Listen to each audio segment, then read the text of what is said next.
பேர் என்னம்மா? சுலோச்சனா. என் பிள்ளைக்கு இப்போ திருமணம் ஆகி 2 பசங்களும் இருக்குது. இன்னொரு மகனுக்கு 3 பசங்க இருக்குது. அவனுக்கு திருமணம் பண்ணி குழந்தைல பெற்றோம் இப்போ ஆலயத்துக்கு வராதோ இருக்கிறானுங்க. அதுக்காக நான் கதறி அழுது வந்தேன். அன்னைக்கு என் பேரை சொல்லி உன் பிள்ளைக்கால கதறி அழுகிறே.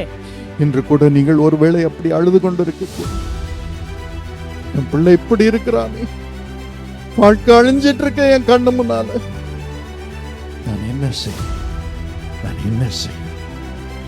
அப்படி கதறி அழும்படி நீங்கள் வந்திருக்கலாம்.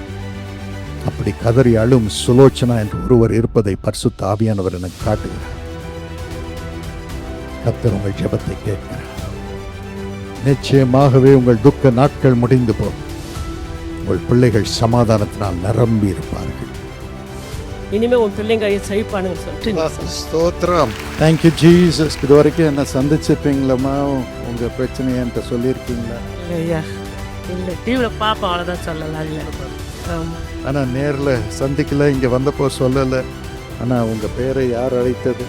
கர்த்தர் அழைச்சார். இயேசு உயிரோடு இருக்கிறார்.